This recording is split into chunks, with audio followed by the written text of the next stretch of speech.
My dear friend, welcome to the session of wellness wonder and learning. आज मैं आपको प्रकृति के अनुपम देन दिव्य उपहार के बारे में बताने जा रहा हूँ। वह दिव्य उपहार है स्मृति यानी memory. My dear friend, memory प्रकृति का एक दिव्य उपहार है और हमें इस उपहार का पूरा लाभ उठाना चाहिए। स्मृति इस बात का संकेत है कि हम स्वस्थ हैं और स्वस्थ स्मृति हमारे अच्छे मित्र की तरह होती है। यह हमें हमारे जीवन के अनमोल पल, ज्ञान और अनुभव को सहेजने और सही समय पर उपयोग करने में मदद करती है। एक अच्छी स्मृति हमें अपने अतीत को समझने, वर्तमान में सही निर्णय लेने और भविष्य को बेहतर बनाने में सहायता करती है। जैसे एक सच्चा मित्र हर समय हमारा साथ देता है, वैसे ही एक मजबूत और स्वस्थ स्मृति जीवन के हर मोड़ पर हमारा साथ निभाती है।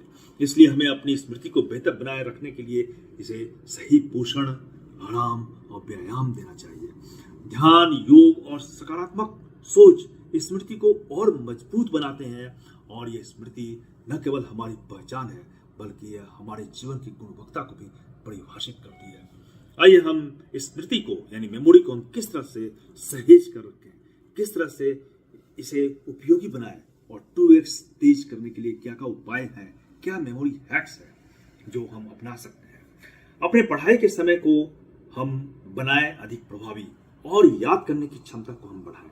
किस तरह से जानिए। स्पीड रिपीटेशन यानी किसी भी चैप्टर्स, किसी भी विषय को हम अगर पढ़ते हैं तो बढ़ते अंतराल के साथ इसे रिपीट करें, दोहराएं। यह तकनीक आपको जो जानकारी आपकी है उसको लंबे समय तक याद रखने में मदद करती है। एंकी जैसे टूल्स या फ्लैश कार्ड का उपयोग करें जो आपके द्वारा सीखे गए विषयों को भूलने से पहले दोहराने में मदद करती है। यहाँ पर हैक क्या है? एक समय का अंतराल होता है, जब हम उस अंतराल को पार कर जाते हैं तो हमने जो भी याद किया है, जो भी पढ़ा है, उसे हम भूलने लगते हैं। तो इस अंतराल में भूलने के पहले हम इसको रिपीट कर लें तो यह फिर जो है हमारे मेमोरी में यह वह विषय जो है तरोताजा हो जाती है, रिफ्रेश हो जाती है, रिजुविनेट हो जाती है और हम उसको फिर नहीं भूलते हैं। फिर इसी तरह से इसको रिपीट करें। ये एक बहुत अच्छी टेक्निक है और इस टेक्निक को हम यूज करके हम मेमोरी को काफी स्वस्थ रख सकते हैं। उसके बाद आता है चंकिंग जानकारी को छोटे छोटे हिस्सों में विभाजित करना। समान अवधारणाओं यानी सिमिलर कंसेप्ट्स, नंबरों और जो शब्द हैं, सिमिलर शब्द को समूह में जोड़ना। एक सिमिलर कंसेप्ट्स का एक ग्रुप बना देना, सिमिलर नंबर्स का एक ग्रुप बना देना और सिमिलर वर्ड्स का एक ग्रुप बना देना। उसके बाद आप इसे काफी अच्छी तरह से याद रख सकते हैं। जैसे मोबाइल नंबर को 3 हिस्सों में विभाजित करके इसे याद रखना काफी आसान होता है। उसके बाद है मेमोनिक डिवाइस। आसान ट्रिक्स और शॉर्टकट्स का उपयोग करें, जैसे ROIG, BIV, रंगों का क्रम red, orange, yellow, green, blue, indigo, violet. और फिर हम सौर मंडल के ग्रहों के लिए हम my very educated mother just served us 9 pizzas. यह तरीका आपकी याददाश्त को मजेदार और प्रभावी बनाता है। उसके बाद है नेस्ट तकनीक यानी mind mapping, method of lossy, place and recall. Mind mapping यह अवधारणाओं को एक चित्र या नक्शे के रूप में उपस्थित करते हैं, व्यवस्थित कर देते हैं। माइंड मैप जैसे आप किसी भी चीज को अगर आप पढ़ रहे हैं तो माइंड में एक उसकी मैपिंग कर लें, एक उसको चित्र की तरह अपने दिमाग में से बैठा लें।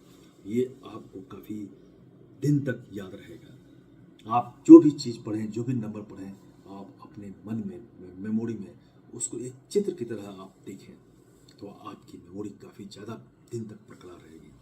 उसके बाद है मेथड ऑफ लूसी, मिथक स्थान विधि। स्थानों और यादों को जोड़ना, जैसे कि अपने कमरे के हर कोने से किसी विषय को आप जोड़ दें।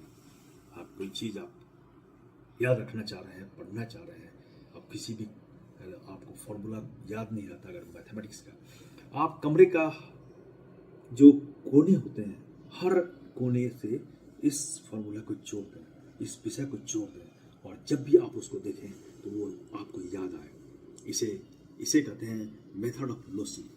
और प्लेस एंड रिकॉल, जानकारी को एक विशिष्ट स्थान के साथ जोड़ें और वहां से इसे याद करें।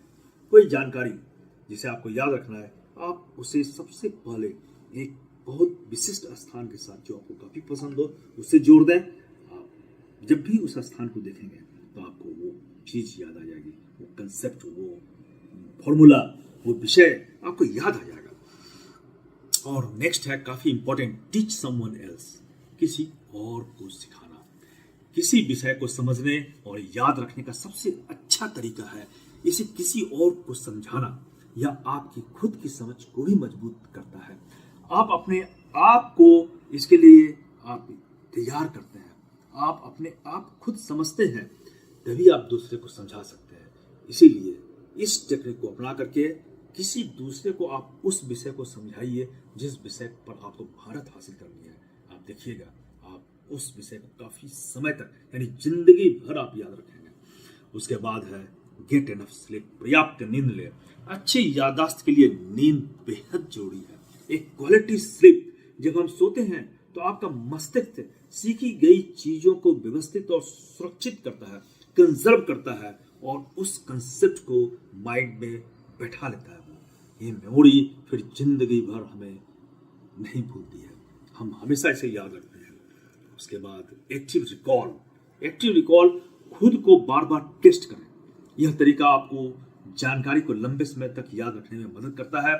प्रश्न पूछे और अपने जवाब को खुद से सोचे और जांचे।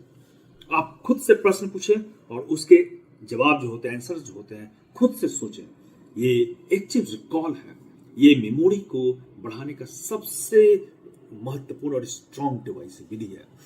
उसके बाद है प्रैक्टिकल लर्निंग। जो भी सीखा है उसे दैनिक जीवन में उपयोग करने की कोशिश करें। यह तरीका आपकी अवधारणाओं को और भी स्पष्ट बनाएगा। आपने कुछ सीखा है, आपने किसी कंसेप्ट को पढ़ा है, तो उस कंसेप्ट को आप दैनिक जीवन से जोड़ लीजिए।